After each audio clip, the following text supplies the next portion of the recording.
안녕하십니까, 탄도부동산 김윤성 대표입니다. 이번 코로나 사태로 제가 재택근무를 집에서 좀 했는데요. 집에서 재택근무하면서 이번에 새로운 임대계약을 하나 하게 됐어요. 비넘 센트럴파크 임대계약을 하나 했는데, 이제 집을 처음에 못 보여드리니까 동영상을 찍어가지고 혹은 사진을 찍어가지고 제가 집을 보여드렸습니다. 보내드렸고, 임차인 쪽에서 임대계약을 하고 싶다고 그래서 보내드리려고 하니까 본인이 조건이 있더라고요. 일시불로 계산을 하고 싶다. 그래서 이거는 방 4개짜리인데, 방 4개짜리 계약을 했거든요, 임대계약은. 근데 방 4개짜리인데 일시불로 계약을 하고 싶다 그래서 조금 의아했었어요. 왜냐하면은 방 4개짜리가 지금 저렴해도 비넘 센트럴파크 방 4개짜리가 사이즈별로 조금은 다르지만 얘는 1200불부터 많게는 2000불, 2500불 이렇게까지 왔다 갔다 합니다. 근데 요번에 제가 계약한 거는 1500불짜리였어요. 1년에 한 번에 일시불로 지불을 하겠다고 한 거죠. 이런 경우는 되게 드물거든요. 현금 보유량이 많으신 분들이 이렇게 계산을 해가지고 임대계약을 한 적이 있어요. 근데 이번에 일시불로 계산을 한다 그래서 확인해보니까 임대계약을 페이를 비트코인으로 계산을 하고 싶대요. 그게 조건이 두 가지였어요. 조건이 처음부터 집을 방 4개짜리를 구합니다. 그리고 두 번째로 비트코인으로 결제를 하고 싶습니다. 세 번째로 그리고 한 번에 일시불로 결제를 하고 싶습니다. 이렇게 얘기를 하시더라고요. 그래서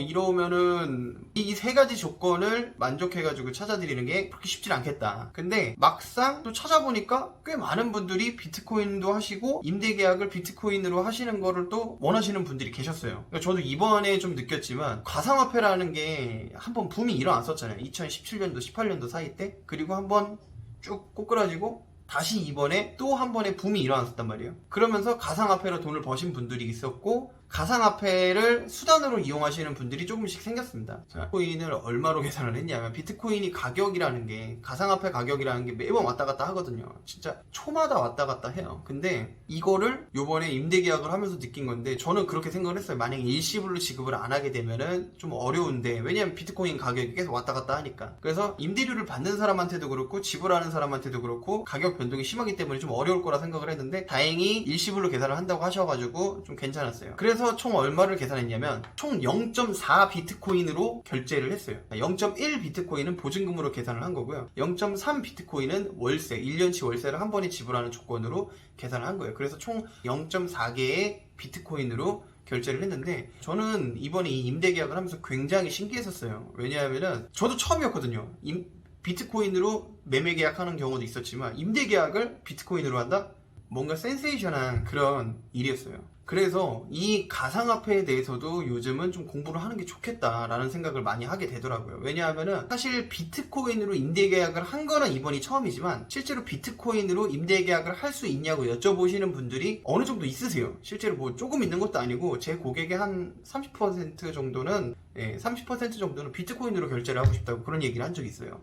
그런데 이제 받아주는 사람이 임대료를 받는 사람도 비트코인으로 오케이를 해야 되는데 예전에는 많이 없었는데 지금은 그런 분들이 조금씩 생기고 있다 이거죠. 이게 무슨 얘기냐? 이제는 이 가상화폐의 사용처가 조금씩 많아지고 있다는 거예요. 제가 예전에 한번 영상을 올렸을 때 아파트 매매를 비트코인으로 했다라고 얘기를 했었는데 이번에는 임대 계약을 한 거잖아요. 그러니까 앞으로 이런 상황들이 굉장히 많아질 것 같다는 거죠. 물론 이런 상황들이 많아지면서 계약서에 들어가는 내용도 비트코인 관련 법규에 대해서 좀 어느 정도 상세적으로 들어가야 되는데 아직은 한국에서나 베트남에서나 그런 부분들이 정확하게 되어 있지 않기 때문에 지금은 그런 관련 법규를 찾아갖고 넣을 수가 없어요. 근데 이제 제가 생각했었을 때 이 부분은 임대인한테 꼭 있어야 된다, 이 부분은 임차인한테 있어야 된다 해가지고 계약서를 적어서 제가 양쪽에 보내드렸는데 두 분 다 어느 정도 합리적으로 생각을 하신 건지 아니면은 실제로 임대인은 이제 돈을 한 번에 다 받는 거고 임차인도 돈을 한 번에 다 내는 거기 때문에 크게 상관이 없다 생각을 하고 그렇게 하신 건지 잘 모르겠어요. 그래서 그냥 오케이 하시고 이제 계약을 진행을 했습니다. 참고로 저는 이번에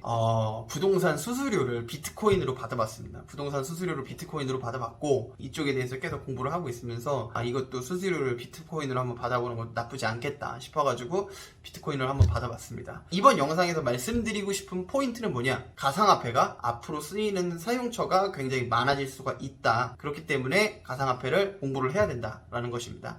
자, 그래서 앞으로는 이런 사용처가 더 많아질 수 있기 때문에 이런 부분들도 조금씩 공부를 하시면서 부동산 투자나 베트남 주식이나 다른 곳에 어디를 투자하더라도 앞으로는 가상화폐라는 부분이 굉장히 많이 쓰여질 수 있는 거기 때문에 이 부분을 한 번 정도 더 검토해보고 그 다음 투자하시길 바랍니다. 감사합니다.